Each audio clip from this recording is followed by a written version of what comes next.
Okay friends, चलो friends आगे सब लोग अभी स्टार्ट करते हैं new chapter call issue of share capital. Friend नाम तो आप सबने सुना ही है, ये चैप्टर का issue of share capital already 12th standard में आ चुका है और मोरलेस आप सबको शेयर कैपिटल के रिलेटेड मोरलेस सब कुछ पता है कि कौन सी कंपनी शेयर इश्यू कर सकती है, how many different types of company, then share issue करेंगे तो at the time of application, allotment, call money, calls in arrears, calls in advance, forfeiture of share, फिर री इश्यू ऑफ शेयर्स, इन सब की accounting entry भी आप सबको अच्छे से पता है। Means you know mostly each and everything about the issue of share capital. और एक चीज़ बहुत अच्छी है कि जो भी आपको पढ़ा है, जिस तरीके से पढ़ा है, वो सेम टू सेम यहाँ पे कॉपी पेस्ट है, क्योंकि ये सब प्रोविज़न नए नए हैं, पहले से बहुत ट्रेडिशनल अकाउंटिंग सिस्टम से आते नहीं रहे। मीन्स कोई अलग अलग रूल्स एंड रेगुलेशन नहीं है, जब से बनाए एकदम स्टैंडर्ड रूल बने और सब लोग वही फॉलो कर रहे हैं। तो जो आपको सिखाया गया है, जो एंट्रीज आपको सिखाई गई है, सब कुछ पूरे का पूरा कॉपी पेस्ट है। जस्ट हमको रिवीजन करने की ज़रूरत है, सब कुछ याद करने की ज़रूरत है। जैसे ही सब कुछ याद आ जाएगा, फटाफट इस चैप्टर के क्वेश्चंस के हम आंसर दे पाएंगे। तो फ्रेंड यहाँ पे शुरुआत करते इश्यू ऑफ शेयर कैपिटल की।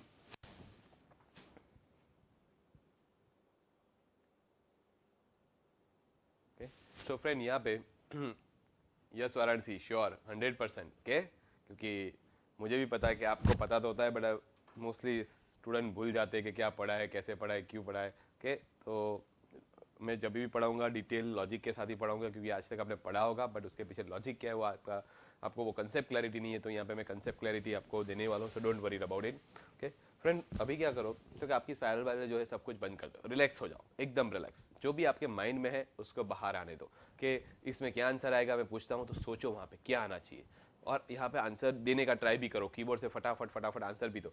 तो फ्रेंड जितना भी माइंड में है इस चैप्टर के रिलेटेड सब कुछ आप सोचने लगो कि इसमें ये आएगा, सर ये बोल रहे इसमें ये आना चाहिए, ये आना चाहिए। कहीं पे भी कुछ मिस्टेक होगा तो मैं रेक्टिफाई यहाँ पे करूँगा कि फ्रेंड्स आज तक आप भले आप ये सोचते थे या तो आपके माइंड में ये था, उसको निकालो साइड में, ये यहाँ पे नहीं आएगा। तो इस तरीके से हम पूरा डिस्कशन यहाँ पे करेंगे, अच्छे से ध्यान देना। सबसे पहले हम बात करते हैं शेयर कैपिटल की फ्रेंड। तो सब जब हम शेयर कैपिटल की बात करते हैं फ्रेंड, तो शेयर कैपिटल वर्ड कौन से ऑर्गेनाइजेशन के साथ रिलेटेड?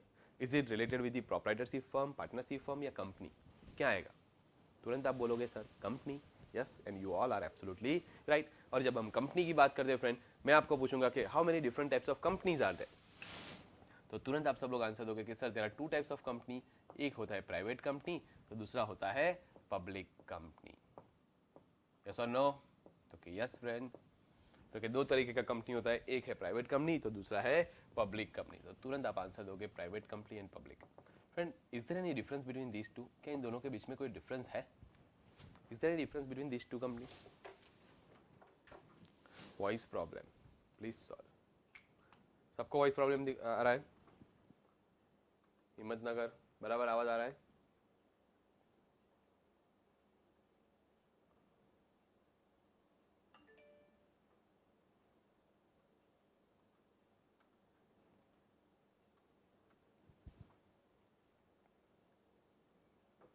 हिम्मतनगर दूसरे कोई सेंटर पे नहीं है वॉइस प्रॉब्लम, आप चेक करवाइए आपके वहाँ पे।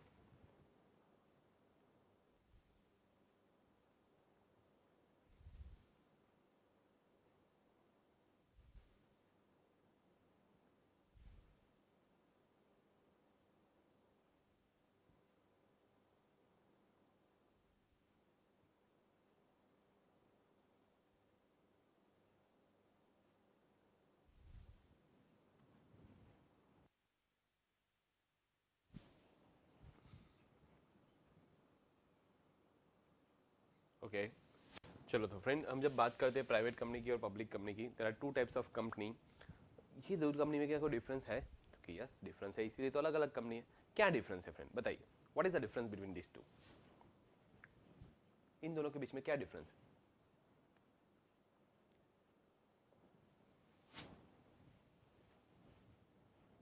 बताओ friend, is there difference between this two? तो कि यस, एक कंपनी है प्राइवेट कंपनी, दूसरा कंपनी है public company. Public company means what? तो कि public company means the company in which public are going to invest the amount, that company is called public company. तो private company किसको बोलेंगे? तो कि जिसमें पब्लिक इन्वेस्ट नहीं कर सकती, ऐसी कंपनी को प्राइवेट कंपनी बोलेंगे। तो फ्रेंड दो तरीके की यहाँ पे कंपनी है, एक है पब्लिक कंपनी, दूसरा है प्राइवेट कंपनी। तो फ्रेंड इन दोनों के बीच में मेजर डिफरेंस क्या है? तो जब भी कोई प्राइवेट कंपनी स्टार्ट करनी होगी, how many members are required, means कितने लोग चाहिए? तो कि हियर मिनिमम रिक्वायरमेंट जो है वो है 2 का है। और यहाँ पे कितने चाहिए, तो कि यहाँ पे मिनिमम 7। यस, जो डिफरेंस आपने बताया वो एकदम सही है। फिर सेकंड बोलता हूँ कि मैं यहाँ पे मैक्सिमम कितना चाहिए, तो मैक्सिमम आप लोग बोलोगे सर मैक्सिमम यहाँ पे 50 अलाउड है और यहाँ पे अनलिमिटेड, कोई लिमिट नहीं है। इज इट सो, तो कि yes, absolutely right friend. At present ये 50 है, नए कंपनीज एक्ट के हिसाब से ये इंक्रीज करके उन्होंने 200 कर दिया, बट ये अटेम्प्ट के लिए हमको कितना याद रखना है, 50 याद रखना है। नेक्स्ट अटेम्प्ट से देखेंगे क्या हो रहा है, बट ये अटेम्प्ट में हम कितना याद रखेंगे, 50 याद रखेंगे। और यहाँ पे अनलिमिटेड, अनलिमिटेड में का मतलब अनलिमिटेड क्यों, तो कि इंडिया में से कोई भी पब्लिक यहाँ के आप यहाँ पे आके इन्वेस्ट कर सकती है, कोई रिस्ट्रिक्शन नहीं है, तो वहाँ पे लिमिट नहीं रखा जाता है, इसलिए यहाँ पे कोई लिमिटेशन नहीं है। ये बात की हमने मेंबर्स की। ऐसे ही डायरेक्टर्स की बात करते हैं कि how many directors are required, कितने डायरेक्टर्स चाहिए।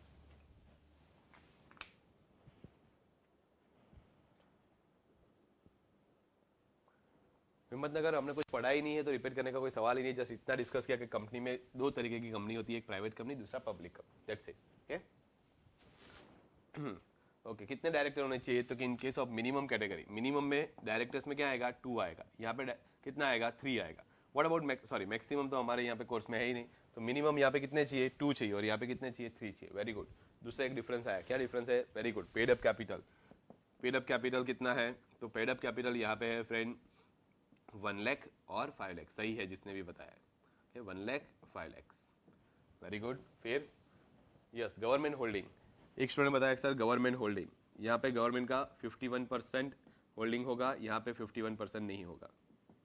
चलो, या तो फिर यहाँ पे गवर्नमेंट का इंटरफियरेंस होगा, यहाँ पे नहीं होगा। Very good. Next, transfer of shares किसी ने बोला है, क्या लिखा है, रुको, ट्रांसफर ऑफ शेयर्स के बारे में किसने क्या लिखा है। Yes, transfer of shares private company के केस में मना कर दिया कि यहाँ पे नहीं हो सकता, यहाँ पे हो सकता है। Very good.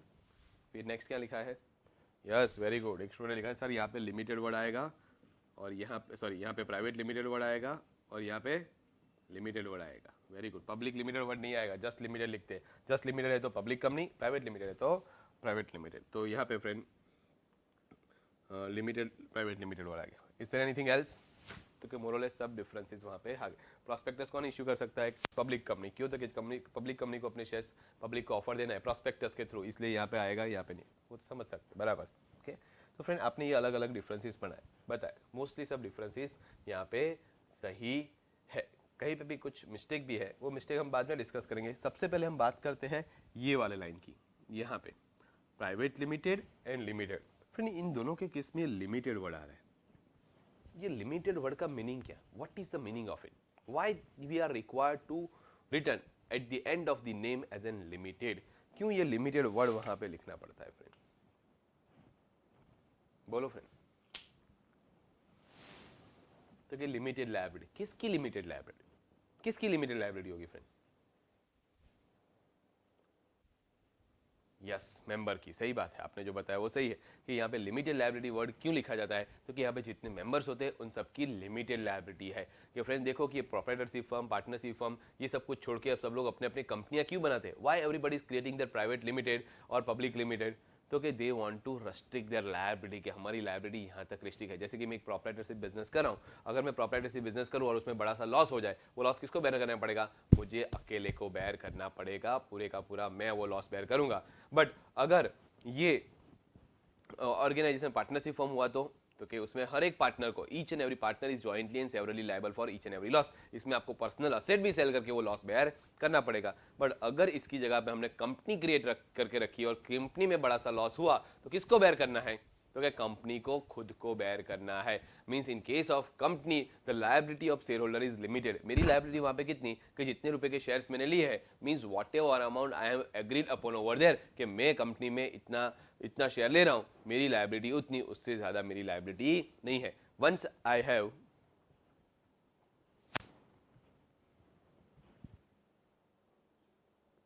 एक मेल अमरेली वालों को कुछ वॉइस प्रॉब्लम लग रहा है friend, let's change the mic and let's change the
hello hello.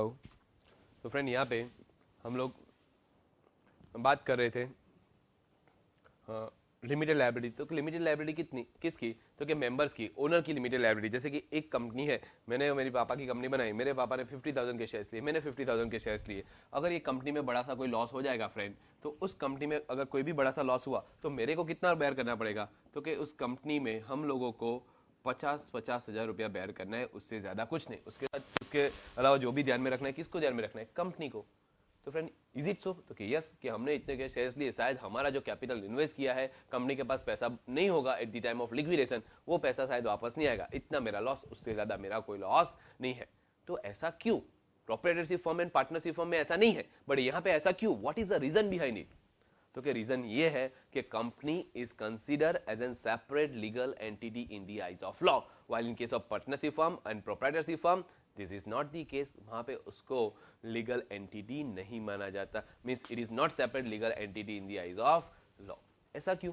तो कि इसलिए कि the company is required to registered with certain or government authority, while in case of proprietorship firm and partnership firm you are not required to record. For example, मेरे को company start करनी है, मैंने decide किया कि अपनी company एक start करनी है, तो मैंने मेरे पापा को बोला कि पापा आपका जो बिजनेस है ना इलेक्ट्रॉनिक्स का, ये जेपिंग इलेक्ट्रॉनिक्स, इसको हम कन्वर्ट कर देते हैं कंपनी में।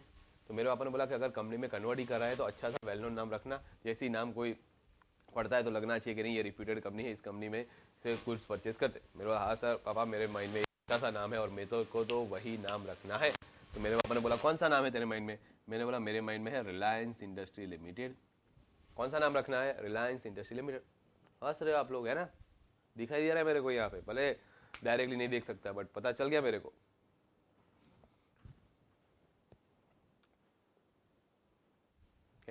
तो फ्रेंड यहाँ पे तो रिलायंस इंडस्ट्री लिमिटेड जो है, उस कंपनी में मुझे इन्वेस्ट करना। हिम्मतनगर सेंटर मैंने जो भी पढ़ा है वो फिर से सब कुछ यहाँ पे आने वाला है। डोंट थिंक कि भाई सब कुछ चला गया, सब कुछ वन बाय वन वापस मैं यहाँ पे कंटिन्यू करूंगा। जस्ट आप लोगों के पास से डिफरेंस मैंने मांगे थे, वो आपने दिया था और वही मैंने यहाँ पे लिखा है, कुछ एक्स्ट्रा नहीं है। ओके, उसको ही मैं यहाँ पे एक्सप्लेन कर रहा हूँ, अभी कुछ गया नहीं है आपका, कुछ भी छूटा नहीं। ओके, तो फ्रेंड यहाँ पे रिलायंस इंडस्ट्री लिमिटेड जैसे नाम बोला, मेरे पापा भी मेरे पे हंसने लगे, तो कि ये तो नहीं रख सकता हूँ। मेरे को क्यों नहीं रख सकता भाई? तो कि ये कंपनी तो ऑलरेडी रजिस्टर्ड है, धीरू भाई अंबानी ने रजिस्टर करवाया था और एट प्रेजेंट मुकेश अंबानी संभाल रहा है। इज इट सो? तो कि यस। तो मैंने बोला कि भाई हम रिलायंस इंडस्ट्री लिमिटेड नहीं रखते, तो भाई हम कंपनी स्टार्ट नहीं करते। हम लोग क्या करते हैं अभी, यही नाम से एक प्रोपराइटरशिप बिजनेस स्टार्ट करते हैं, रिलायंस इंडस्ट्रीज या पार्टनरशिप हम, आप और मैं 50-50% के पार्टनर कर सकते हैं। हाँ, अभी का अभी कर सकता हूँ, जैसे मेरे माइंड में आया उसी टाइम पे मेरा प्रोपराइटरशिप फर्म स्टार्ट। क्यों? तो किसको कहीं पे रजिस्टर करवाने की जरूरत नहीं है, पार्टनरशिप फर्म को कहीं पे रजिस्टर करवाने की जरूरत नहीं है। मींस वहां पे कोई गवर्नमेंट अथॉरिटी नहीं है कि जहां पे जाके आप रजिस्टर्ड करवा सकते हो, and because of the reason आप वहां पे कोई भी नाम रख सकते हो। But in case of company, once एक कोई नाम से कोई कंपनी स्टार्ट हो गई होगी, उस नाम से दूसरा कोई कंपनी स्टार्ट नहीं हो सकता। क्यों? तो it is compulsorily required to registered with the ROC. ROC mean register of companies, और एक नाम से जो कंपनी स्टार्ट हो चुकी होगी, मींस दुनिया के सामने एक आर्टिफिशियल पर्सन इस नाम से एग्जिस्ट है और बिजनेस कर रहा है, उसी नाम से दूसरा पर्सन बिजनेस नहीं कर सकता। अगर ऐसा होगा तो आप कौन से पर्सन की बात कर रहे हो फ्यूचर में वो पता नहीं चलेगा, and because of the reason future में उसके लिए कॉन्फ्लिक्ट्स क्रिएट हो सकते हैं। And that's why government is provided कि once you want to start a company you must register your company with the ROC. Raju के बोलो कि मेरे पास ये 3-4 नाम से मैं कंपनी स्टार्ट करना चाहता हूं, आरओसी चेक करेगी, अगर नेम अवेलेबिलिटी होगा अप्रूवल देंगे, आप कंपनी स्टार्ट कर सकते हो, उससे पहले नहीं।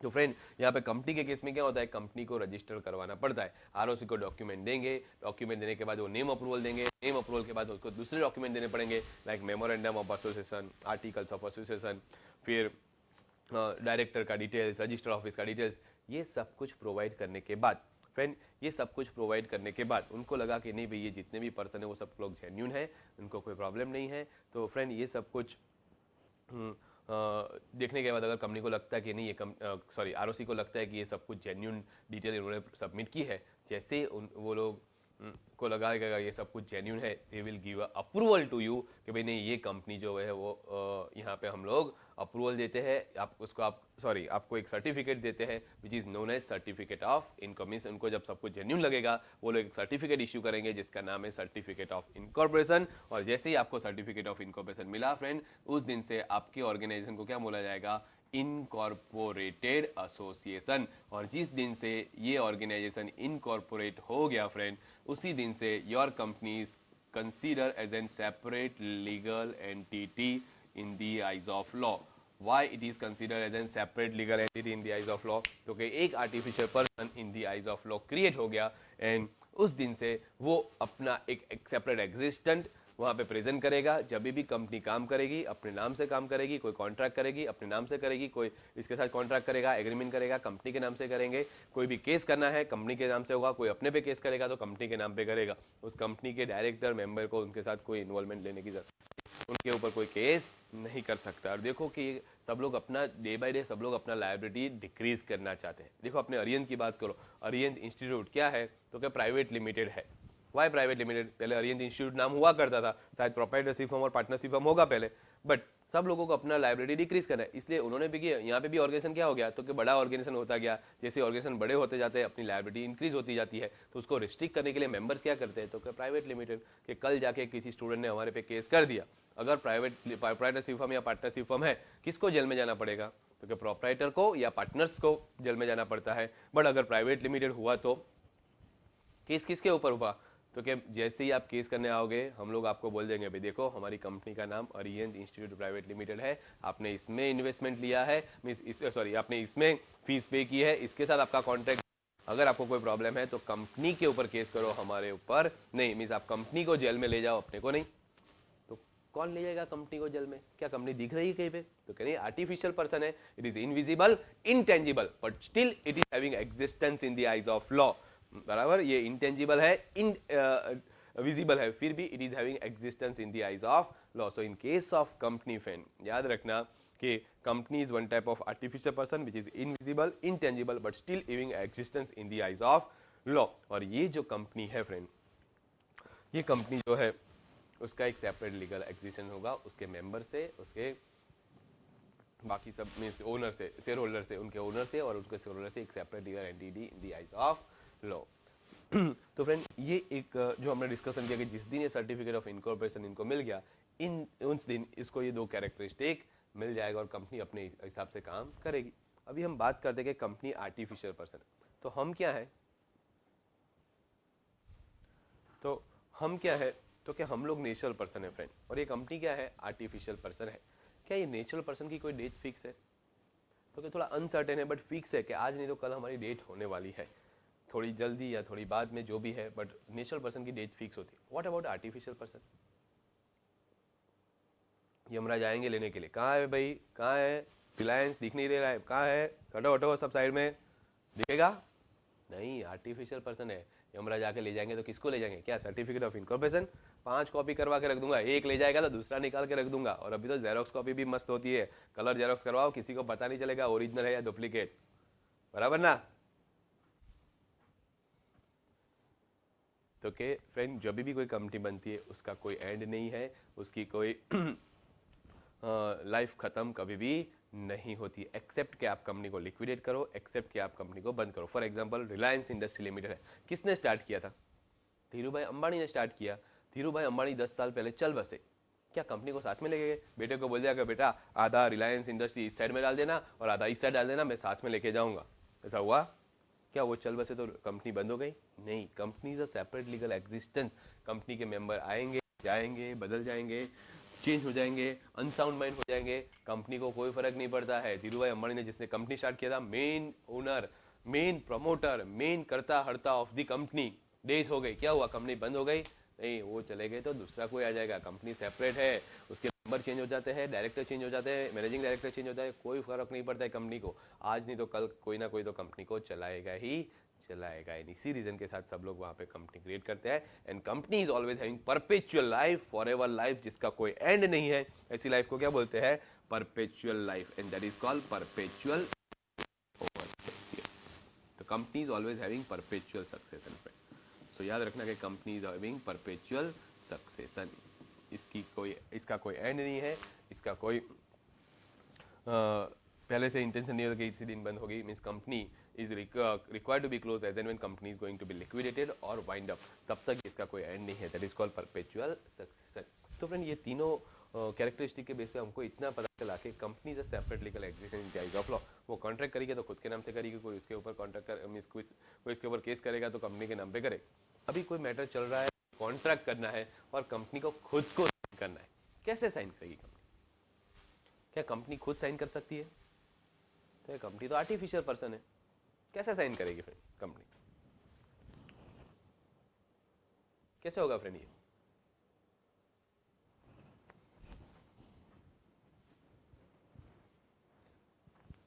तो एक आंसर आया कॉमन सील।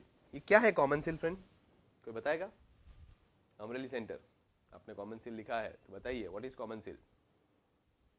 पालनपुर ने लिखा है, सॉरी शिमला ने लिखा है।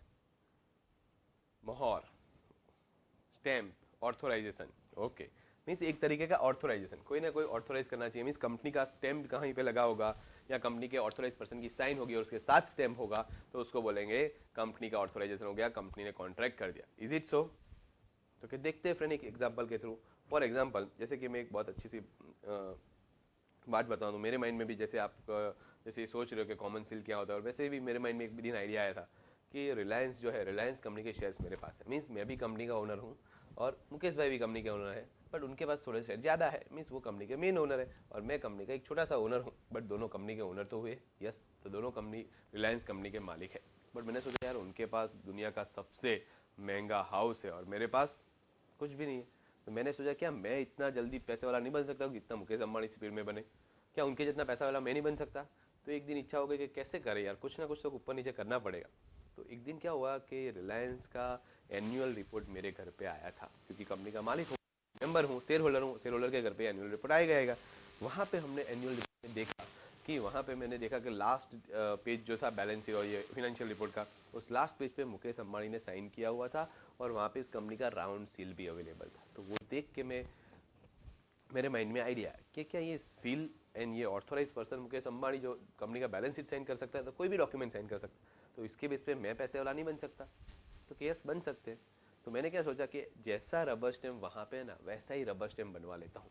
तो अपने अहमदाबाद में है ना इनकम टैक्स 4 रास्ता है, ये इनकम टैक्स 4 रास्ता पे बहुत सारे स्टैम्प वेंडर बैठते हैं जो स्टैम्प बनाते। तो गया एक स्टैम्प वेंडर के पास और बोला कि भाई मुझे ऐसा डिट्टो टू डिट्टो स्टैम्प चाहिए, थोड़ा सा भी ऊपर नीचे नहीं, ऐसे ही फॉन्ट, ऐसा ही राउंड और इतना ही साइज, सब कुछ बन सकता है? तो कैसा बन सकता है, बट 1-2 दिन का टाइम दो। मैंने बोला 1-2 दिन का टाइम नहीं, मेरे को तो अर्जेंट अभी का अभी चाहिए, 10-15 मिनट में देता है तो बोल। तो कैसा आप अर्जेंट का तो ज़्यादा पैसा लेगा? तो कितना? तो डबल पैसा। कितना डबल मीन्स कितना? तो कैसा साहब नॉर्मली हम 40 रुपये लेते हैं, 80 होगा।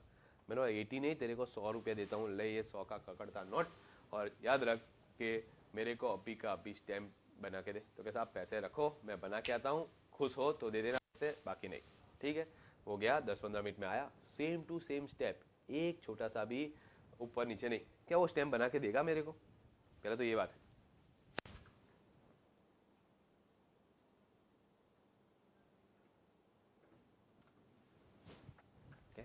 तो फ्रेंड तो मैंने सोचा कि ये बना के देगा, तो यस तुरंत बना के देगा। आप रिलायंस की बात नहीं करते, कोई भी कंपनी का स्टैम्प बनाने के लिए जाओ वो कुछ भी पूछेगा नहीं, उसको तो अपने बिजनेस से मतलब है, रबर स्टैम्प बनाने से। उसने तुरंत स्टैम्प बना के मेरे को दे दिया और बोला देख लो साहब सेम टू सेम है कि नहीं। मैंने एक बार लगा के भी देख लिया, सेम टू सेम था। उसको 100 रुपये दिया और बोला गया चल सा कर जा ऐस कर। तो ऐसे करके मैं वहाँ से निकल गया। वहाँ से मैं गया, हमारे वहाँ पे है ना पुरानी हाईकोर्ट इनकम टैक्स में थी, तो वहाँ पे पुरानी हाईकोर्ट में गया। वहाँ से मैंने लीगल 2 नॉन जुडिशियल पेपर लिए 500 रुपये वाले। कितने? 500 रुपये वाले 2 नॉन जुडिशियल पेपर वहाँ से मैंने लिए। वो पेपर परचेज करने के बाद मैंने देखा कि चलो स्टैम्प आ गया, ये आ गया, अभी बचा क्या? साइन। तो मैंने सोचा कि अभी साइन कौन करेगा? मुकेश अंबानी खुद तो आएगा तो नहीं। तो अपने इंडिया में क्या है कि हर एक के अंदर एक कुछ ना कुछ टैलेंट होता है, सबके अंदर कुछ ना कुछ टैलेंट। मेरे में ये टैलेंट है तो किसी में और में कोई और टैलेंट है। तो मैंने गूगल पे सर्च किया कि क्या ऐसा कोई टैलेंटेड बंदा अहमदाबाद में है कि जो किसी का भी साइन करना है कर सकता है। और जैसे ही सर्च किया 3 बंदे का नाम आया, वहाँ पे कॉन्टैक्ट नंबर भी था। वो लोग किसी का भी साइन इजीली कॉपी कर सकते। उसको मैंने फ़ोन किया और बोला कि भाई ऐसा साइन करना है तो कर सकता है? तो क्या साहब कर सकता हूँ, अगर आपको हेल्प की ज़रूरत है तो मुझे हेल्प करने में कोई प्रॉब्लम नहीं है। तो कितना पैसा लेगा? तो क्या साहब एक साइन का 500 रुपये लगेगा, करना है तो बोलो। मैंने बोला कोई बात नहीं, तू आ जा, मैं मेरे को 2 साइन करने हैं, तेरे को 1000 रुपया दूंगा, तू जहाँ पे भी है यहाँ पे आ जा। 10 मिनट के अंदर वो आ गया, क्योंकि 1000 रुपया कमाना था। आगे आने के बाद मैंने बोला कि ऐसा साइन करना है, बोला नहीं कि मुकेश अंबानी का साइन है, नहीं तो वो कभी भी नहीं करता, साइन करना है इतना बोला। उसने देखा कि सर एक दो बार मुझे ट्राई करने दो, ट्राई किया, थर्ड टाइम उसने जो साइन किया ना friend, no one can challenge, even Mukesh Ambani challenge नहीं कर सकता कि मुकेश अंबानी ने साइन नहीं किया, इतना perfect ditto to ditto sign. तो जो नॉन जुडिशियल पेपर थे ना दो, उसके एंड ऑफ द पेज पे मैंने साइन ले लिया, फर्स्ट पेज पे सेकंड पेज पे, दोनों पेज पे मैंने साइन ले लिया। और साइन के बाद वो पेपर लेके घर पे गया, खाना वाना खाया और आराम से फिर एक लेटर ड्राफ्ट किया। और जैसे ही लेटर ड्राफ्ट किया, प्रिंट आउट लिया मैंने, प्रिंट आउट लेके एक पेपर फोल्ड किया, पेपर फोल्ड करके कवर बना के मुकेश अंबानी को भेज दिया और दूसरा मेरे पास रखा। अब ये पेपर में क्या रखा लिखा है वो आप सबके साथ शेयर कर रहा हूँ कि वहाँ पे उस पेपर में लिखा था कि I mister Mukesh Ambani, managing director and chairman of the Reliance industry limited, here by in the presence of the following person transferring all my properties to one and only one energetic and young chartered accountant Mr. Harshesh Jaswani. उसके अंदर में उसका sign आ गया और जो stamp था वो मैंने स्टैम्प भी वहाँ पे लगा दिया, बात खत्म। क्या सब कुछ मेरे नाम पे हो जाएगा फ्रेंड? साइन भी है, स्टैम्प भी है। आप बोल रहे हो ना कि कोई ऑथोराइज पर्सन की साइन होनी चाहिए, ऑथोराइज पर्सन का स्टैम्प होना चाहिए, आ गया दोनों चीज, यस। तो ये सब कुछ क्या मेरे नाम पे हो जाएगा? तो कि नहीं फ्रेंड, अगर ऐसा होता तो एवरी सेकंड पे रिलायंस किसी और के नाम पे होता, मुकेश अंबानी का घर किसी और के नाम पे होता, या तो आपका भी घर किसी और के नाम पे हो सकता था। जितना इजी हम समझ रहे हैं उतना इजी नहीं है। कहीं ना कहीं पे गवर्नमेंट ने कुछ ना कुछ ऐसे कंट्रोल रखे हैं जहाँ पे आप इतना इजीली मूव नहीं कर सकते। And because of the reason उन्होंने एक स्टैम्प दिया है जिसका नाम है कॉमन सील। वर्ड यूज किया है कॉमन सील फ्रेंड, बट ये कोई कॉमन सील नहीं है, ये एक तरीके का एक्स्ट्रा ऑर्डिनरी सील है जो किसी के भी पास से आप इजीली मिलेगा नहीं फ्रेंड। ये नॉर्मल रबर स्टैम्प की बात नहीं है, नॉर्मल रबर स्टैम्प तो कोई भी बना सकता है। ये कॉमन सील है, कंपनी का ऐसा सील है जब कंपनी इनकॉर्पोरेट होती है तो कंपनी के प्रमोटर को हैंडओवर किया जाता है और प्रमोटर के पास ये सील होता है, या तो कंपनी का जो हायर अथॉरिटी जो होता है उसके पास ये सील रहता है। जब भी जरूरत पड़ेगी, कोई कॉन्ट्रैक्ट करना है, कोई पेपर साइन करना है, कोई लैंड एग्रीमेंट है या कोई दूसरा एग्रीमेंट है, तो उसके ऊपर वो कॉमन सील प्रेस किया जाता है। और कॉमन सील में क्या होगा, पेपर पे जब प्रेस करोगे तो क्या स्टैम्प की तरह प्रिंट होगा? और no, it is absolutely wrong. यहाँ पे क्या होता है कि जब कॉमन सील होता है उसके ऊपर प्रेस नहीं करना होता, इसमें क्या होता है कि उसके अंदर आपको फीड करना है। जैसे ही फीड करोगे, आप प्रेस करो, जैसे ही प्रेस करोगे वहां पे कंपनी का नाम लिखा गया होगा और उसी के साथ साथ मीन्स वो कंपनी का जो नाम लिखा होगा वो कैसा होगा, तो प्रिंट नहीं होगा, उसको टच करोगे तो फील करोगे यहाँ पे कुछ लिखा है, मीन्स एम्बोज हो जाता है, थोड़ा ऊपर जाता है पेपर। और वो एम्बोज जो हो गया है उस पर ध्यान से पढ़ोगे तो कंपनी का नाम और कंपनी कहाँ से रजिस्टर हुई है वो प्लेस का नाम लिखा होगा। तो that is called common seal and this common seal is a tool which enable any company to sign any important document, that is called common seal. तो कॉमन सील एक ऐसा टूल है which enable any company to sign any important document. तो company is a common seal which enable any company to important document friend. तो कि ये है common seal. तो फ्रेंड ये बात कर दी हमने कॉमन सील की, चलो ये कॉमन सील तो बराबर है कि जो कंपनी का डॉक्यूमेंट है वो यही साइन कर पाएगी which enable any company to sign any important document. But उसके बाद मैंने कोई दूसरा एक विचार कि भाई रिलायंस का ओनर कौन है, तो क्या मुकेश अंबानी। मैं भी क्या हूँ, रिलायंस का ओनर हूँ। क्या जैसे मुकेश अंबानी एवरीडे मॉर्निंग रिलायंस की ऑफिस अटेंड करने जाते, क्या वैसे मैं जा सकता हूं? यस और नो? क्वेश्चन आया मार्क के माइंड में। तो क्या थियरी जो पढ़ते हैं हम बुक्स में उसके बेस पे क्या लिखा है, the person who is a share holder of the company is called owner of the company. अगर वो ओनर की तौर पे वहां पे जा रहे हैं तो मैं भी जा सकता हूँ। मैंने सोचा चलो मैं भी चलता हूँ, गया ऑफिस, वहां तक पहुंच गया, एंट्री ली। मुकेश भाई अंबानी जब ऑफिस में एंट्री लेते, जितने भी लोग वहाँ पे काम करते वो लोग उनको स्टैंडिंग ओवेशन देते कि good morning sir, good morning sir, respect देते हैं उनको। मैं निकलूंगा तो क्या होगा कि अपने को वो रिस्पेक्ट मिलेगा जो उनको मिल रहा है? पहली बात तो ये कि अंदर जाने देंगे, क्वेश्चन मार्क है ना। तो ये थियरी में जो लिखा जाता है कि share holders are called owner of the company, real owner of the company, is it so? क्या सही है सब कुछ? डाउट है बॉस, हाँ डाउट है ना कि हो भी सकता है नहीं भी हो सकता है। एंड इसी रीजन के साथ मेरे को ये डाउट सॉल्व करने की इच्छा हो गई कि चलो ना एक बार चलते तो है, पता तो चले कि रियली में सही है कि नहीं। सोच लिया था मनोमन, देखा कि भाई इस कंपनी का रजिस्टर्ड ऑफिस कहाँ पे है, मुंबई में है। तो जब भी मुंबई जाऊंगा एक बार ट्राई करूंगा कि भाई कंपनी का मालिक हूँ, जाने दो अंदर मेरे को, देखते हैं सब लोग मुझे रिस्पेक्ट देते हैं कि नहीं देखते। इच्छा हो गई जाने की, तो डिसाइड किया कि जब भी मुंबई दूसरे कोई काम से जाने का हुआ ये प्लान करूंगा ही करूंगा। और नसीब इतने अच्छे कि जब डिसाइड किया विदिन 2 मंथ्स मुझे वहाँ पे जाना पड़ा। मेरे एक फ्रेंड का एंगेजमेंट था, मॉर्निंग में एंगेजमेंट था। मैंने सोचा जैसे ही उसका एंगेजमेंट खत्म होता है तो मैं वहाँ से काम से निकल जाऊँगा। क्यों तक अपने का वहाँ पे रुकने का कोई दूसरा पर्पस था नहीं, मेरी एंगेजमेंट ऑलरेडी हो चुकी थी। सो जैसे ही एंगेजमेंट ख़त्म हुआ, मुंबई पहुँच गया था, एंगेजमेंट ख़त्म हुआ, वहाँ से निकल गया। अभी मैंने सोचा था यहाँ से जाने से पहले कि अगर मैं वहाँ पे गया और बोलूँगा कि मैं कंपनी का मालिक हूँ, क्या वो मानेंगे मैं कंपनी का मालिक हूँ? तो क्या नहीं, शकल सूरत से तो अपने पैसे वाले इतने दिखते नहीं है कि वो तुरंत मान जाएंगे। तो प्रूफ के तौर पे मैंने एक शेयर सर्टिफिकेट भी ले लिया और एक पैन कार्ड की कॉपी भी ले ली कि आईडी प्रूफ ये है और यही मेरा ये आईडी प्रूफ है और मेरा नाम इस शेयर सर्टिफिकेट में है, मैं कंपनी का मालिक हूँ। दोनों चीज़ साथ में ले ली। 11 बजे जैसे ही फ्रेंड का एंगेजमेंट स्टार्ट हुआ, उसको मिला, चांदला वांदला करना था कर दिया, गिफ्ट दे दिया, निकल गया वहाँ से। निकलते ही नीचे टैक्सी वाले को बोला कि भाई ये एड्रेस पे जाना है। उसने बोला कि साहब ये एड्रेस तो मुंबई का नहीं है। बोला क्या बात कर रहे हो, लास्ट में मुंबई तो लिखा है। तो बोला साहब मुंबई के आगे नवी भी लिखा है, नवी मुंबई। बोले नवी मुंबई कहाँ से आ गया? तो क्या साहब ये नवी मुंबई जो है वो मुंबई जहाँ पे ख़त्म होता है वहाँ नवी मुंबई स्टार्ट होता है, मीन्स ये मुंबई के एंड पे। मैंने बोला कितना टाइम लगेगा यहाँ पे जाने में? तो क्या साहब आराम से 2 घंटे का जाने का टाइम, 2 घंटे आने का टाइम। बोला रात को मेरी 9 बजे की फ्लाइट है, अगर मुझे जाना है तो मैं वापस आ सकता हूँ? तो क्या साहब हो सकता है बट प्रॉब्लम है। बोला क्या? तो क्या साहब दूसरे की गड्डी में बैठे तो पता नहीं, बट मेरी गड्डी में बैठे तो श्योरली मैं आपको एयरपोर्ट पहुँचा दूंगा। मीन्स उसने अपना बिजनेस कर लिया। बोला पैसा तो कितना लेगा? तो क्या साहब 1500 रुपया लगेगा, पूरा दिन आपके साथ रहना है। मैंने सोचा कोई बात नहीं, 1500 तो 1500, अपनी ऑफिस तो देखने को मिलती है, चलो ना चलते। गया मैं, बिठा दिया उसको, बोला कि चल फटाफट निकल तू। निकाला, गए वहाँ पे, रिलायंस पहुँच गए। अभी देखो नवी मुंबई में उन्होंने पूरा सिटी जैसा बनाया जिसका नाम है DAKC। DAKC को शॉर्ट फॉर्म में बोला जाता है धीरूभाई अंबानी नॉलेज सिटी। जैसे ही वहाँ पे पहुँचे उसने गड्डी रोक दी। उसने बोला कि साहब यहाँ से हम आगे नहीं जा सकते, ये हमारा लिमिट है, मैं पार्किंग में खड़ा हूँ, आप जो भी काम खत्म करना है खत्म करके आ जाओ, ये मेरा कॉन्टैक्ट नंबर, मोबाइल नंबर, आप मुझे कॉल करना, मैं तुरंत आ जाऊँगा। ठीक है, वहाँ से उसको रिलीव किया, तो बैठ पार्किंग में, मैं जाता हूँ।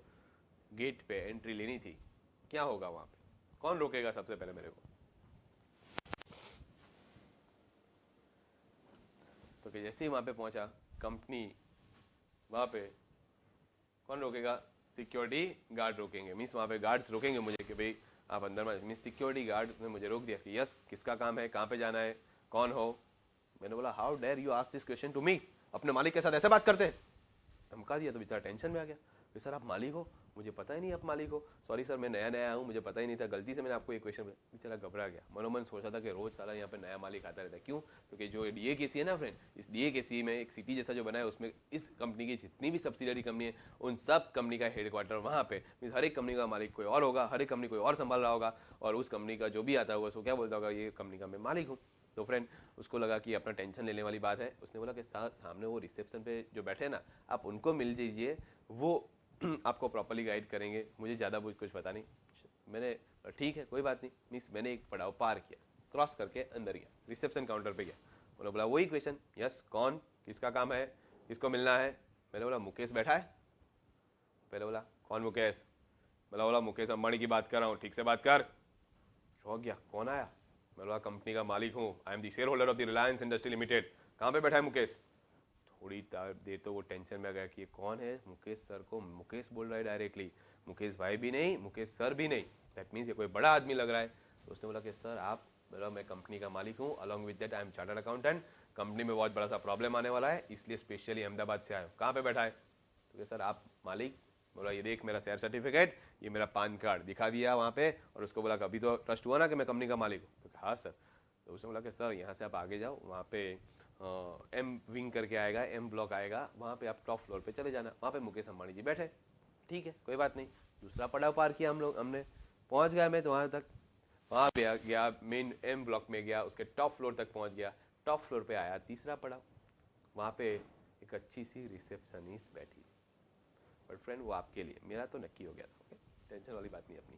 ओके, तो फ्रेंड वहाँ पे मैं वहाँ पे पहुँच गया, टॉप फ्लोर पे पहुँच गया। टॉप फ्लोर पे पहुँचने के बाद वहाँ पे मैंने उसको बोला कि भाई मुकेश भाई बैठे अंदर। तो उसने बोला कौन आप, किसका, क्यों आप, कौन आप? मैंने बोला इस कंपनी का मालिक हूँ और कुछ कंपनी में प्रॉब्लम हुआ है, इसलिए अर्जेंटली मुकेश भाई को मिलने के लिए आया हूँ। कुछ बोले उससे पहले वो शेयर सर्टिफिकेट भी निकाल दिया, पैन कार्ड भी दिखा दिया, देख के मैं कंपनी का मालिक हूँ, along with that I am chartered accountant also, ऐसा बोल दिया उसको। उसने बोला कि सर आपने अपॉइंटमेंट लिया है? मैंने बोला अर्जेंटली वर्ड का मतलब पता नहीं चल रहा है, अर्जेंट मीन्स अर्जेंट, इसलिए इमीडिएटली आया हूँ, नो अपॉइंटमेंट नथिंग एल्स, मुझे अभी का अभी मुकेश भाई को मिलना है। कहाँ पे बैठे बताओ? उसने बोला सर विदाउट अपॉइंटमेंट तो आप नहीं मिल सकते, हमारे सर किसी को भी विदाउट अपॉइंटमेंट नहीं मिलते, अगर आपको मिलना है 3 दिन के बाद एक 10 मिनट का स्लॉट खाली है, आपका अपॉइंटमेंट सेट कर देती हूँ। मैंने बोला टाइम नहीं है मेरे पास 3 दिन तक वेट करने का, बहुत ही बड़ा प्रॉब्लम आने वाला है, सोच ले एक बार। तो क्या सर कितना भी बड़ा प्रॉब्लम हो विदाउट अपॉइंटमेंट नहीं मिल सकते, मीन्स नहीं मिल। बोला एक बार सोच ले, नेक्स्ट मंथ की तेरी सैलरी मिलेगी या नहीं मिलेगी वो भी इस पे डिपेंडेंट है। जैसे खुद की सैलरी की बात आई ना फ्रेंड, टेंशन में आ गई। क्यों? तो क्या सैलरी नहीं मिलेगा तो बहुत सारे EMI भरने होते हैं, सब कुछ ब्लॉक हो जाएगा। तो बोला कि सर रुको मैं बात कर लेता हूँ, पहला आप शांत हो जाओ, बैठिए। बात किया कि मुकेश भाई कोई बोल रहा है कि CA है, उसके साथ कंपनी का मालिक भी है, और बोला है कंपनी में बहुत बड़ा प्रॉब्लम होने वाला है, इसलिए आपको मिलने के लिए आया, या भेजो उनको। तो मुकेश भाई ने सोचा होगा कि CA होते बहुत खतरनाक, कुछ ना कुछ तो नया लेके आते हो, कि आने दो उसे 2 मिनट मिल लेता हूँ, लाओ चलो। अंदर गया, अंदर शौक भरी नज़र से हम दोनों एक दूसरे के सामने, जैसे नए आदमी को मिलते हैं ना, ऐसे वो मेरे सामने देख रहे थे मेरे को कौन है, मैं उनको देख रहा था। कुछ बोले उससे पहले मैंने हाथ आगे बढ़ा दिया, छोटी सी स्माइल मुंह पे दोनों के, और जैसी स्माइल आई मनोमन में स्माइल तो आनी थी, क्योंकि टू ग्रेट पदम ईच अदर, तो स्माइल तो आनी थी। तो फ्रेंड दोनों के मुंह पे स्माइल आ गई। ग्रेट हुआ यार, क्यों नहीं यार, हंसो मत इतना, ग्रेट तो हुआ ना। वहाँ तक पहुँचा, ग्रेट नहीं हुआ, यस। तो फ्रेंड वहाँ पे मिलने के बाद तो मुकेश ने बोला यस क्या प्रॉब्लम है, बोलिए क्या होने वाला है।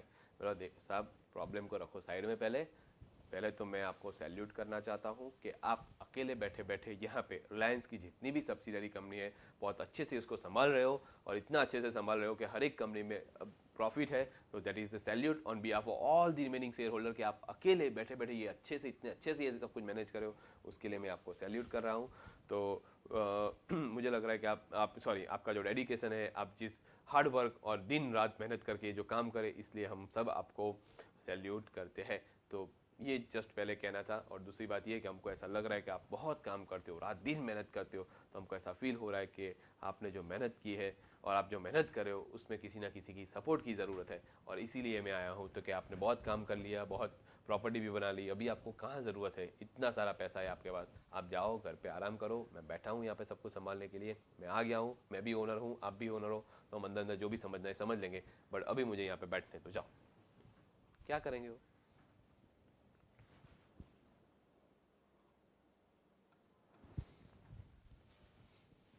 क्या करेंगे? तुरंत एक बेल होगा छोटा सा, बुलाएंगे, बेल बजाएंगे, बुलाएंगे सिक्योरिटी गार्ड, आओ भाई उनको ले जाओ, अहमदाबाद से आए, अहमदाबाद पहुंचाना, बट पहले आगरा ले जाना, आगरा थोड़ा सा मेंटल सेटलमेंट करवा के फिर आगरा अहमदाबाद भेजना, तो सब कुछ ठीक ठाक हो जाए। बराबर है ना? तो क्या नहीं फ्रेंड, ऐसा कुछ भी नहीं होगा, जैसा हम सोच रहे हैं वैसा कुछ भी नहीं हुआ। वहाँ पे उन्होंने बोला कि अर्शेष भाई, बहुत माइल्ड कैंसर दिया उन्होंने, अर्शेष भाई आप जो सोच रहे हो it can be possible, if you want to sit over here you can sit over here, but उसके लिए एक दो मेरे क्वेश्चन के आंसर दो, अगर वो आंसर आप दे सकते हो तो आप यहाँ पे बैठ के सब कुछ संभाल सकते हो। उन्होंने बोला कि I am mister Mukesh Ambani, managing director and chairman of the company, I am managing this big group because of the capability I have done my MBA from Oxford University, I have done so many practical trainings of the big organization, और उसके experience के base पे मैं यहाँ पे बैठे बैठे इतनी बड़ी ऑर्गेनाइजेशन बहुत इजीली संभाल रहा हूँ। Can you do so? क्या आप ये संभाल पाओगे? एक ही क्वेश्चन का आंसर पूछा, फर्स्ट क्वेश्चन पे 6 मार दी उन्होंने। क्या होगा आंसर? नो, हमारी एक छोटी सी कंपनी हम अच्छे से नहीं संभाल पाते, इतना बड़ा बिजनेस और इतनी सारी कंपनियां, हाउ कैन इट पॉसिबल? तो क्या बहुत उसके लिए बहुत बड़ी स्किल चाहिए, बहुत बड़ी कैपेसिटी चाहिए, आपके पास वो टैलेंट होना चाहिए इतनी बड़ी कंपनी मैनेज करने का, then it could be possible, otherwise ये पॉसिबल नहीं है फ्रेंड। सो फ्रेंड ये क्वेश्चन उन्होंने पूछ लिया, फिर उन्होंने बोला कि जैसे आप आए हो वैसे काफ़ी लोग आते हैं, ऐसा नहीं है कि कोई नहीं आता है, काफ़ी लोग आते हैं हमको ये कंपनी में, हम लोग हर एक को यहाँ पे इंटरव्यू लेते हैं, हर एक को चेक करते हैं, और फाइनली अगर हमको लगा कि ये कंपनी में वैल्यू एडिशन कर सकता है, ये संभाल सकता है, तो हम इसको अपॉइंट करते हैं as an director of the company, as an manager of the company. और ऐसे 4 लोग हमने आज तक अपॉइंट किए हैं, ऐसे ही जो लोग आए थे उसमें से, और 4 लोग ऐसे हैं कि जिनको अपॉइंटमेंट करने के बाद हमको पता चला कि वो 4 लोग कंपनी के ओनर भी नहीं है, मीन्स कंपनी के शेयर होल्डर भी नहीं है। मीन्स ऐसा जरूरी है कि कंपनी का शेयर होल्डर होगा तो ही वहाँ पे काम करना है, क्योंकि वहाँ पे जितने भी लोग काम कर रहे हैं, वो डायरेक्टर हो, मैनेजिंग डायरेक्टर हो, मैनेजर हो या कोई भी हो, सब लोगों को एज एन एम्प्लॉय वहाँ पे काम करना है। मीन्स जितने भी लोग वहाँ पे काम करें वो सब एज एन एम्प्लॉय काम करें। बट एक चीज़ कंफर्म है कि अगर आप डायरेक्टर की पोस्ट पे अपॉइंट होते हो, you compulsory require to become an share holder. क्यों? तो इतनी बड़ी पोस्ट पे काम करे हो तो एक गट फीलिंग जो आना चाहिए, वो ओनर वाला गट फीलिंग आना चाहिए। And because of the reason एक बार डायरेक्टर बने, कंपल्सरी पब्लिक कंपनी के केस में आपको शेयर होल्डर बनना ही पड़ेगा। तो मिनिमम रिक्वायरमेंट रखा है under section 2 sub clause H of the companies act 1956, उसके हिसाब से आपको कुछ शेयर्स परचेस करने पड़ेंगे और कंपनी का शेयर होल्डर बनना पड़ेगा। बट ऐसा जरूरी नहीं कि हर एक शेयर होल्डर को डायरेक्टर बनना ही पड़ेगा। क्यों? तो हर एक शेयर होल्डर में वो कैपेसिटी नहीं कि जो कंपनी का डायरेक्टर बन सके और कंपनी को इजीली मैनेज कर सके। तो मैंने बोला कि मुकेश भाई आप यहाँ पे ओनर की कैपेसिटी में नहीं हो क्या? आपके पास सबसे ज्यादा शेयर है इसलिए यहाँ पे नहीं हो? तो कि no, it is absolutely wrong. Company के जितने भी शेयर होल्डर है सब ने मिलकर मुझे अपॉइंट किया है, क्योंकि मेरे में वो कैपेसिटी है इतना बड़ा बिजनेस मैनेज करने के लिए। आज मेरे में कैपेसिटी है तो मैं यहाँ पे हूँ, कल मेरे बेटों में ये कैपेसिटी नहीं होगी तो क्या मेरी जगह पे वही बैठेंगे यहाँ पे? Absolutely wrong. याद रखो, ऐसा जरूरी नहीं है। और इसके लिए बेस्ट एग्जांपल है फ्रेंड टाटा ग्रुप। देखो एट प्रेजेंट टाटा ग्रुप में कौन अभी तक संभाला था? रतन टाटा चला रहा था। क्या Cyrus Mistry? Is there any relationship between two? कोई फैमिली रिलेशन है इन दोनों के बीच में? नो, कोई रिलेशन नहीं है। अभी तक रतन टाटा उसमें उनमें कैपेसिटी थी तो वो अच्छे से बिजनेस ग्रुप संभालते थे। अभी उनकी जगह पे कौन आया? साइरस मिस्त्री आया। क्यों साइरस मिस्त्री को अपॉइंट किया गया? तो कि उसमें वो कैपेसिटी है। बाकी जो दूसरे फैमिली मेंबर थे रतन टाटा ग्रुप के, उसमें किसी में भी ये कैपेसिटी नहीं है कि इतना बड़ा ग्रुप संभाल सके। Means in case of company ऐसा जरूरी नहीं है कि जो कंपनी का मेन ओनर होगा उसको ही मैनेजमेंट का पार्ट बनाया जाएगा। क्यों? तो in case of company, company is a separate legal entity and owners are a separate body. Owners are required to take a risk and make the investment in the company. Company क्या करेगी? तो कि company उस investment को manage करेगी। Means they appoint their management and tell them to manage this fund and give proper or give appropriate rewards to our owners of the company. So in case of company, the owners and management are always an separate body. याद रखना कि in case of company owners and management are always an separate body. आप company के owner हो तो management का भी part बन सकते हो और दूसरे का भी पार्ट बन सकते हो अगर आप में वो कैपेसिटी है तो। एंड अगर आप कंपनी के ओनर नहीं हो तो भी मैनेजमेंट का पार्ट बन सकते हो अगर आप में वो कैपेसिटी है तो। इसके लिए ओनर बनने की जरूरत नहीं होती है फ्रेंड्स। इन केस अब याद रखना कि owners and management is a separate legal body in case of company. तो मैंने मुकेश भाई को बोला तो आप यहाँ पे एम्प्लॉय की कैपेसिटी में काम करो। तो कि यस। मैंने बोला तो फिर मैं क्या हूँ यहाँ पे? तो कि आप कंपनी के ओनर हो, कंपनी के मालिक हो। तो सही। तो मैंने बोला कि yes you are the owner, you are the share holder and I am at present working as an employee. हाँ, मैं भी कंपनी का शेयर होल्डर हूँ पर at present working as an employee. तो मैंने बोला कि मैं एम्प्लॉयर आप एम्प्लॉय बराबर, मैं मालिक आप नौकर बराबर। तो यस के जो इंग्लिश में बोला मैंने हिंदी में कन्वर्ट करके बोला। हिंदी में अच्छा नहीं लगेगा, इंग्लिश में अच्छा लगेगा, बट जो हकीकत है वो हकीकत है। This is the fact. तो मैंने उनको बोला कि कोई बात नहीं, मेरे में कंपनी मैनेज करने की कैपेसिटी नहीं है but professionally I am chartered accountant and I have doubt कि कंपनी की बुक्स में लास्ट ईयर फ्रॉड था और आप सबने मिलकर फ्रॉड किया है। I want to verify the company's books of account. मुझे अब भी कंपनी का बुक्स ऑफ अकाउंट चेक करना है। बताओ मुझे, क्या वो बताएंगे मेरे को? यस और नो? तो कि यस के हाँ, उनको खुद को आके बताने की जरूरत नहीं है। जब कोई कंपनी का शेयर होल्डर, कंपनी का ओनर कंपनी के बुक्स ऑफ अकाउंट चेक करना चाहता है, he is having a right to access this information. Company के शेयर होल्डर के पास वो राइट होता है कि वो जाके ये इंफॉर्मेशन एक्सेस कर सकता है। बट कौन सी इंफॉर्मेशन एक्सेस कर सकता है? याद रखो, क्या only the books of account. क्या वो जाके चेक कर सकता है? कंपनी के बुक्स ऑफ अकाउंट ही चेक कर सकता है। Which has been provided under section 209 of the companies act. इसमें जो लिखा है वो ही चेक कर सकते हो, बाकी दूसरी कोई कॉन्फिडेंशियल इन्फॉर्मेशन नहीं कि कॉस्ट ऑफ प्रोडक्शन कितना होगा, इतना इसका कॉस्ट हो रहा है, इसमें प्रॉफिट कितना है, फिक्स कॉस्ट क्या है, वेरिएबल कॉस्ट क्या है, ये सब इन्फॉर्मेशन चेक नहीं कर सकते। नहीं तो क्या करेगा कोई भी पर्सन कंपनी का मालिक बन के उस कंपनी की इन्फॉर्मेशन सर्च करेगा और अपनी कंपनी में अप्लाई कर देगा और लोअर प्राइस पे टेंडर वहाँ पे फिलअप कर देगा। इसलिए यहाँ पे आप just books of account check कर सकते हो, उसके अलावा दूसरी कोई इन्फॉर्मेशन वहाँ पे शेयर नहीं कर सकते। एंड फ्रेंड, ये राइट दिया गया है शेयर होल्डर को, बट क्या हर कोई शेयर होल्डर ये राइट एक्सेस करता होगा? क्या मैं जैसे वहां पे गया हर कोई पर्सन वहां पे जाके बुक्स ऑफ अकाउंट चेक करता होगा?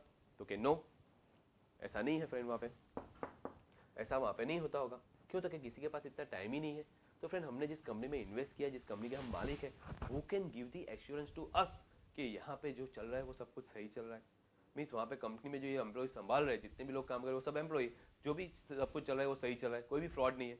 तो कि नहीं, जहाँ पे कंपनी के एम्प्लॉइज काम करें वहाँ पे फ्रॉड के चांसेस भी ज़्यादा है, and because of that reason हमको वहाँ पे ध्यान रखना पड़ेगा कि फ्रेंड ये जो सब कुछ चल रहा है वो सही चल रहा है कि नहीं चल। तो who can give the assurance to us, who can to on whom we can put and trust, किसके ऊपर हम शेयर होल्डर ट्रस्ट रख सकते हैं कि यहाँ पे ये जो बोलेगा वो सब कुछ सही होगा और उसने चेक करके सब कुछ सही बताया होगा।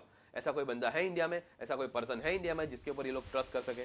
तो कि yes, the one person is called alphabet of trust in India on which this guys can put and trust over there, and that person will give an assurance कि यहाँ पे जो चल रहा है वो सब कुछ सही है and is free from fraud, misconception and misappropriation। और ऐसा alphabet of trust कौन है?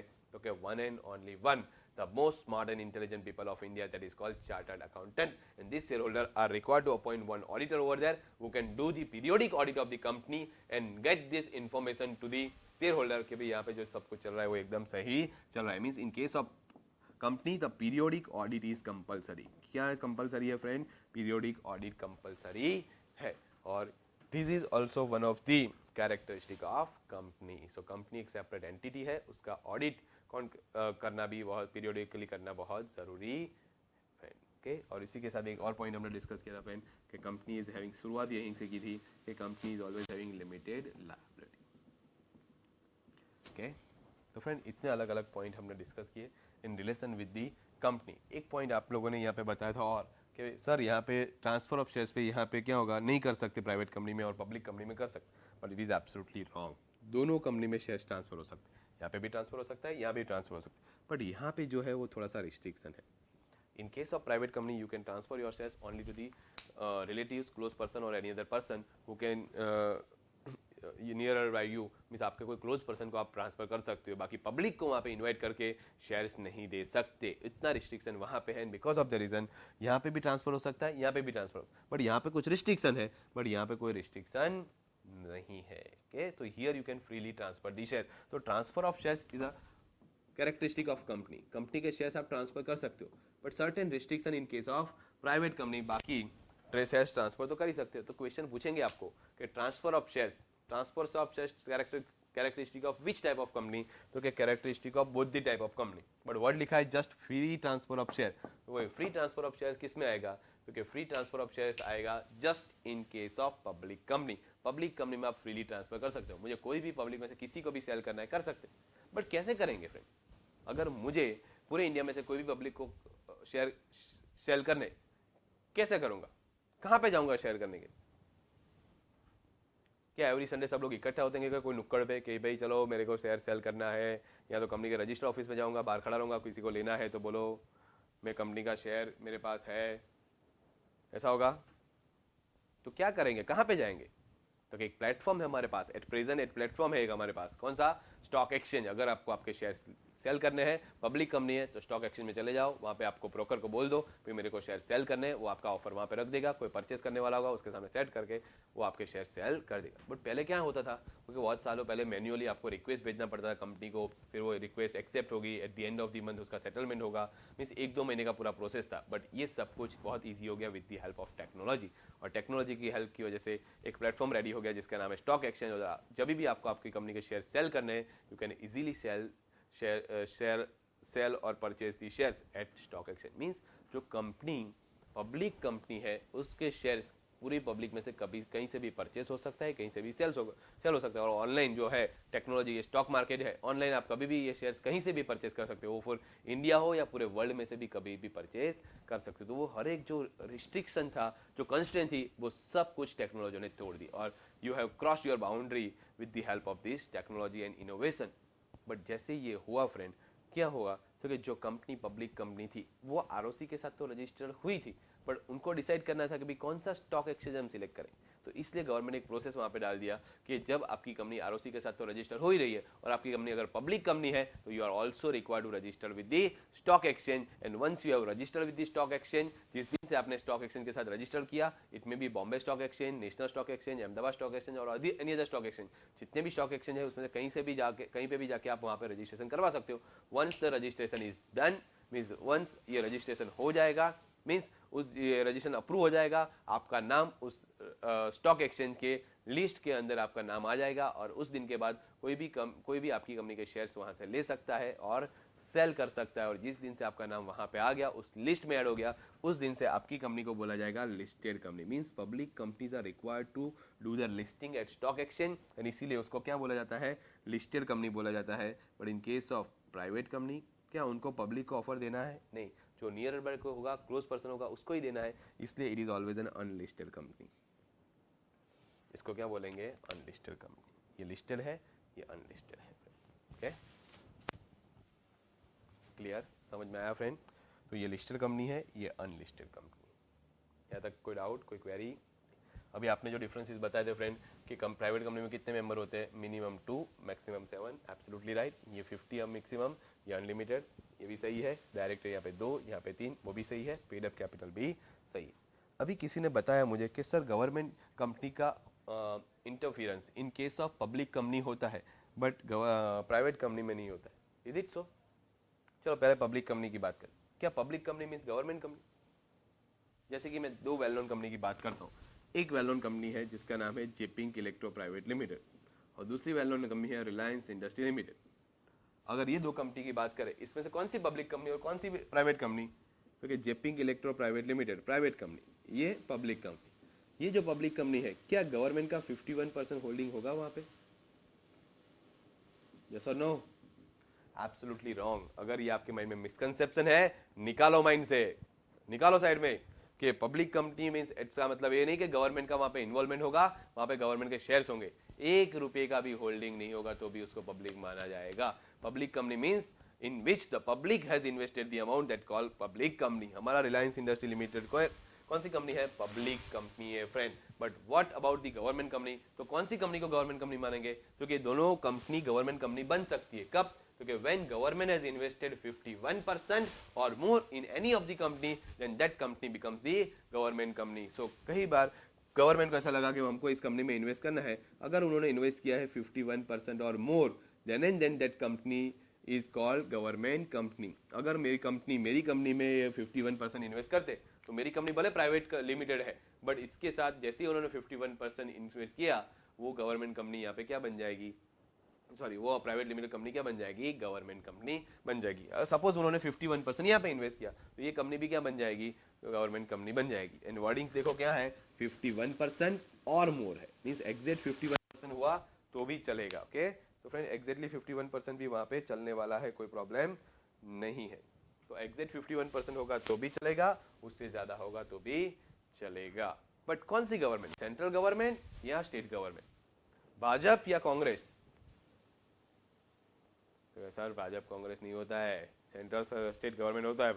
तो सेंट्रल स्टेट कई बार सेम होती है और कई बार अलग अलग भी होती है, तो हमको कौन सा लेने का? तो कि सर वैसा नहीं, वो तो भाजपा तो अभी सत्ता पे है, वो चला गया तो वो कांग्रेस आ जाएगा, कांग्रेस चला गया तो भाजपा, तो वो कुछ भी हो सकता है, उसको भूल जाओ। यहाँ पे state government and central government, इनका डिस्कशन करना है कि कौन आएगा, स्टेट या सेंट्रल।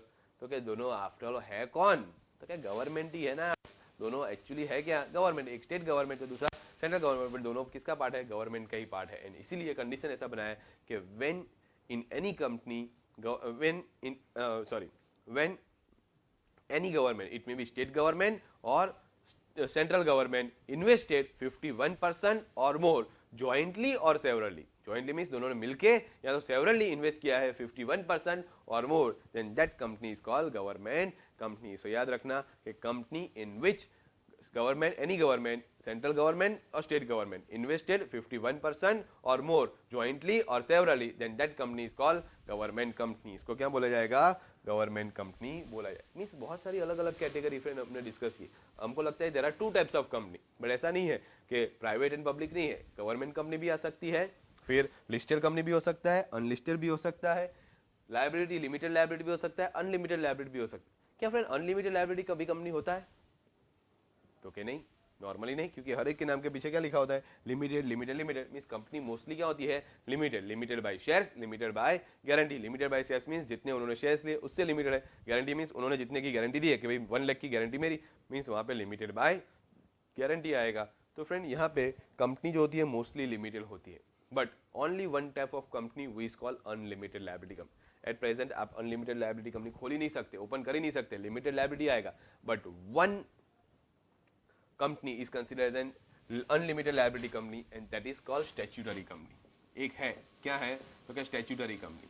स्टैट्यूटरी कंपनी करके एक प्रोविजन दिया है, this statutory company is considered as an unlimited liability company. तो ये स्टैट्यूटरी कंपनी किसको बोलते हैं, तो कहते हैं company which is created by any law, statute और provision, company is limited by any law, statute और provision, then that company is called statutory company.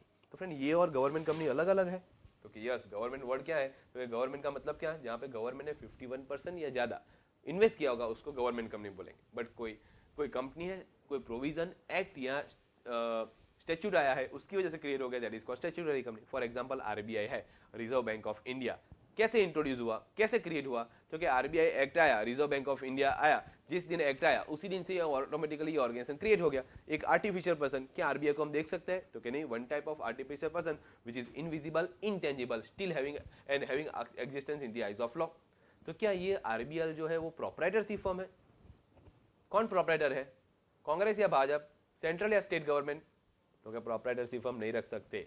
Partnership firm, तो क्या नहीं, कांग्रेस भाजपा का पार्टनरशिप है ना, तो क्या नहीं, तो ये है क्या, तो it is one type of body corporate, it is one type of company which is which is invisible, intangible, artificial person still having existence in the eyes of law, and that's why this type of organization are called one type of company, और उसको कौन सी company बोला जाता है, statutory company. और ये जो RBI है friend, this company is having unlimited liability. क्यों, तो कि इसमें जितने भी होल्डिंग है वो 100% होल्डिंग किसका है, तो 100% होल्डिंग गवर्नमेंट का है। और जब आरबीआई बंद हो जाता है, सपोज मैंने वहाँ पे एफडी करवाया, 1 करोड़ रुपए का मेरा एफडी वहाँ पे, तो जब ये बंद हो जाएगा, हु इज रिस्पॉन्सिबल टू पे दिस अमाउंट, तो ये गवर्नमेंट को देना पड़ेगा। क्यों, तो ये सब लायबिलिटी गवर्नमेंट की। बट ऐसा ही पैसा मैंने कोई कोऑपरेटिव बैंक में या प्राइवेट बैंक में रखा है, और वो प्राइवेट बैंक वहाँ पे बंद हो जाता है फ्रेंड, तो किसकी लायबिलिटी, क्योंकि गवर्नमेंट वहाँ पे इन्वॉल्व होगा नहीं होगा, गवर्नमेंट की कोई लायबिलिटी नहीं है फ्रेंड। तो इसी रीजन के साथ फ्रेंड ये कंपनी जो है उसका अनलिमिटेड लायबिलिटी है, और अनलिमिटेड लायबिलिटी जहाँ पे होगा वहाँ पे कभी भी लिमिटेड या private limited word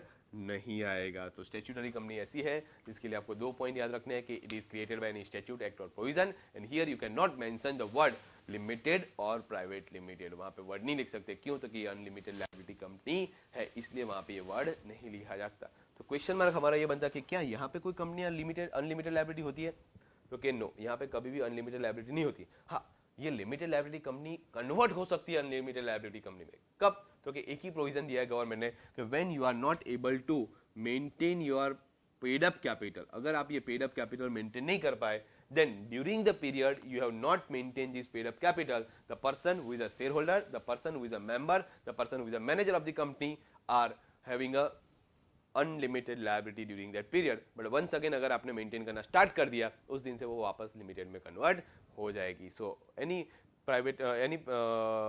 limited company can be converted into the unlimited company when they are not maintain the paid up capital of the minimum paid up capital of the organization, at that time they are having the unlimited liability. बाकी mostly जो भी company होती है वो क्या होती है, limited होती है। एक ही अनलिमिटेड है, वो कौन सी, स्टैट्यूटरी कंपनी। तो फ्रेंड ये स्टैट्यूटरी कंपनी की जब हम बात करते हैं, स्टैट्यूटरी 100% गवर्नमेंट का ऑर्गेनाइजेशन है। तो नॉर्मली जो ऑडिट करता है हर एक जगह पे, पीरियोडिक ऑडिट करता है, वो कौन करता है, सीए करता है।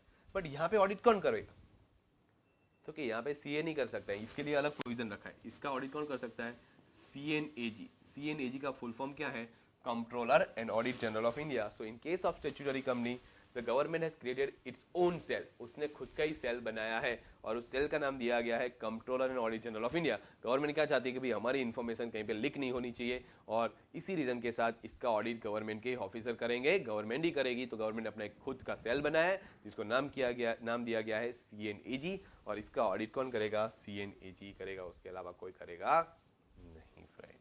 ओके, तो this is about the statutory company. तो ये हमने अलग अलग बात की अलग अलग कंपनियों की, जैसे स्टैट्यूटरी कंपनी है, ऐसे गवर्नमेंट कंपनी है, लिस्टेड कंपनी है, अनलिस्टेड कंपनी है, लायबिलिटी कंपनी है, अनलिमिटेड लायबिलिटी कंपनी। वैसे कोई कंपनी अगर फॉरेन से आई है तो उसको क्या बोलेंगे फिर? ये तो सब हमने जो बात की इंडिया में जो रजिस्टर होती है वो कंपनी की बात की। क्या कोई फॉरेन कंपनी यहाँ पे आके बिजनेस कर सकती है? तो यस, जो फॉरेन कंपनी यहाँ पे आके बिजनेस करेगी उसको क्या बोलेंगे, बताओ फ्रेंड, उसको क्या बोलेंगे?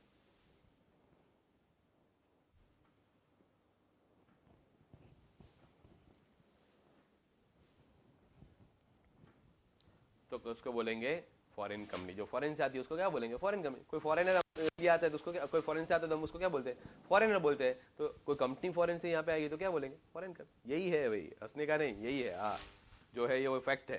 तो फॉरेन से कोई कंपनी आई तो उसको फॉरेन कंपनी बोलेंगे। तो फ्रेंड क्वेश्चन होता है कि the company which is registered outside India and having business operation India, उसको क्या बोलेंगे, foreign company. But the company which is registered in India, उसको क्या बोलेंगे, इंडियन कंपनी। सुना तो नहीं आज तक ऐसा, देसी कंपनी है ना, ऐसा भी नहीं सुना है, क्या बोलेंगे। तो उसके दो नाम है, एक नाम है this company is called registered company and second this company is called domestic company. क्या बोला जाता है, तो the company which is registered in India under the companies act 1956 is called registered company और either it is called domestic company. जब airport पे जाते हो तो दो एयरपोर्ट होते हैं, डोमेस्टिक और इंटरनेशनल। तो अच्छा वर्ड है वो डोमेस्टिक वर्ड, इसलिए वो वर्ड उन्होंने टेक किया यहाँ पे, means they have taken this word over here as an domestic company. तो फ्रेंड ये सब अलग अलग डिफरेंट टाइप्स ऑफ कंपनीज यहाँ पे हुई, और उसी के साथ फ्रेंड ये बेसिक डिस्कशन हमने यहाँ पे किया which is called introduction to companies account. ये कंपनी अकाउंट का इंट्रोडक्शन हमने शेयर किया आज। फ्रेंड आप सबकी स्पाइरल ओपन कीजिए, स्पाइरल पे पेज नंबर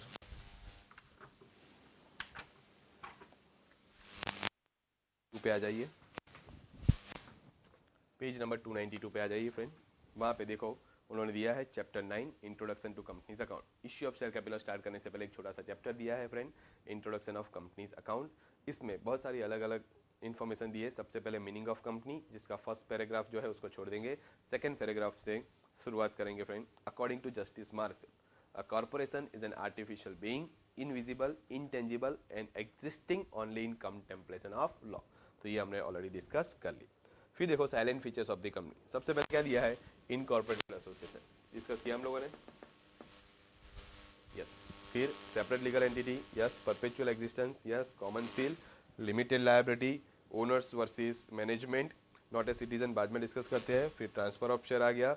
फिर उसके बाद क्या बोला है, maintenance of books of account, periodic audit and last में दिया है right to access the information. तो सब पॉइंट हमने डिस्कस किए। नॉट ए सिटीजन का मतलब क्या, क्योंकि कंपनी जो होती है उसको सिटीजनशिप नहीं मिलता है। सिटीजनशिप किसको मिलता है, नेचुरल पर्सन को। हम लोग इंडियन सिटीजन है बाय बर्थ और बाय पासपोर्ट, हम लोग कंपनी के सिटीजन, इंडिया के सिटीजन है। बट इन लोगों को सिटीजनशिप की जरूरत नहीं है।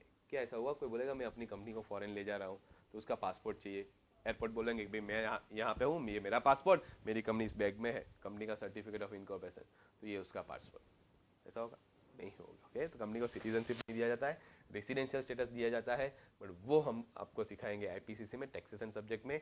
अभी इसमें डिप में जाने की जरूरत नहीं है। ओके, तो ये कंपनी के साइलेंट फीचर्स। जब भी कंपनी हमारे माइंड में आती है इतना माइंड में आना चाहिए कि कंपनी के साथ ये सब साइलेंट फीचर्स अटैच्ड है, कंपनी के साथ ये ऑलवेज जुड़े रहेंगे। उसके बाद वहाँ पे दिया है डिफरेंट टाइप्स ऑफ कंपनी, जिसमें स्टैट्यूटरी कंपनी डिस्कस किया हमने, गवर्नमेंट कंपनी हो गया, foreign company, holding subsidiary next lecture में डिस्कस करेंगे। फिर आ गया registered company, limited liability company, unlimited liability company, public company, private company, listed company, unlisted company. तो बाकी सब हमने डिस्कशन वहाँ पे कर दिया फ्रेंड। उसके बाद एक छोटा सा टैग दिया है फ्रेंड वहाँ पे, बुक्स ऑफ अकाउंट। देखो बुक्स ऑफ अकाउंट सेक्शन लिखा है मैंने यहाँ पे, सेक्शन 209, यस वही सेक्शन वहाँ पे दिया है कि section 209 of the companies act. उसके बाद पूरा लिस्ट दिया है, फिर वो लिस्ट पढ़ लेना, बहुत इजी है, वो आप घर पे पढ़ सकते हो। तो that's the homework for you. But underline the word section 209। Section पूछते हैं under which section companies are required to maintain the books of account, तो क्या सेक्शन 209 आएगा। उसके बाद नेक्स्ट पेज पे कौन कौन से फाइनेंशियल स्टेटमेंट बनाने हैं, what is the summary report required to be prepared by the company. तो under section 210 they have provided दो स्टेटमेंट दिया है, एक बैलेंस शीट दिया है, दूसरा profit and loss account. Friend अभी ये जो दोनों दिया है तो क्या सब लोग अपनी मर्जी के हिसाब से बनाएंगे, तो क्या नहीं, गवर्नमेंट ने स्टैंडर्ड फॉर्मेट दिया है, वही कंपलसरीली फॉलो करना पड़ेगा।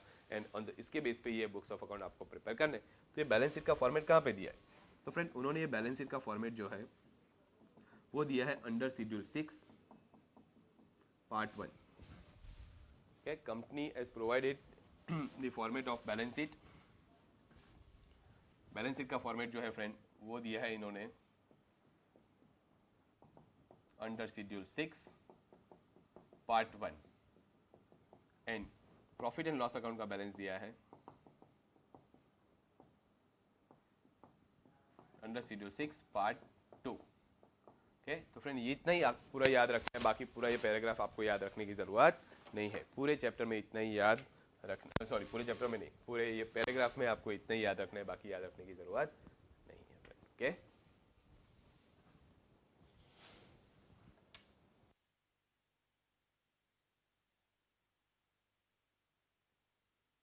स्टेचुटरी कंपनी में मैंने एक बताया आरबीआई कभी भी अपने नाम के पीछे लिमिटेड नहीं लगती है, फिर भी ये कंपनी है, तो that is called unlimited liability company, that is RBI.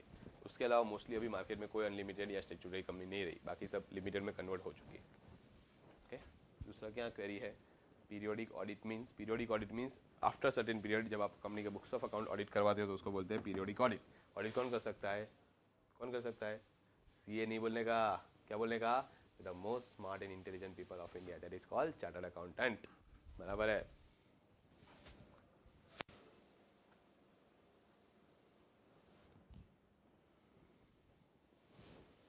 भाई अम्ब्रेली सेंटर से कोई पूछ रहा है आईसीएआई क्या है, वो इज आईसीआई, कोई आंसर दो उसको भाई। सीए कर रहा है, सीए सीपीटी कर रहा है, आंसर दो, आईसीएआई क्या है। ICAI is one type of institute of chartered accountant of India. वो इंस्टीट्यूट की डेफिनेशन में आता है and it is one type of body corporate. बराबर। हाँ मैं समझ गया, पहले मेरे को भी समझ नहीं आया था अमरेली, बट अभी पता चल गया। क्या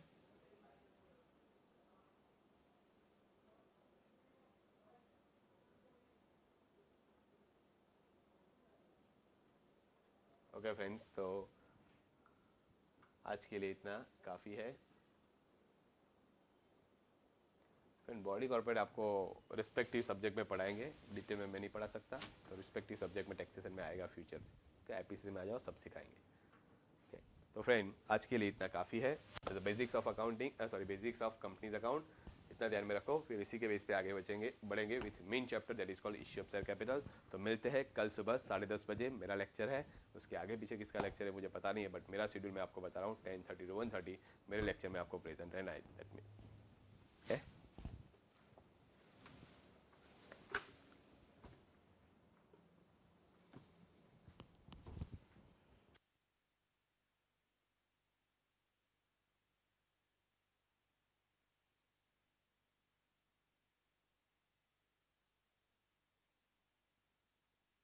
बता देता हूँ, रुकिए मैं पूछ के बता देता हूँ।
Everybody, please note down.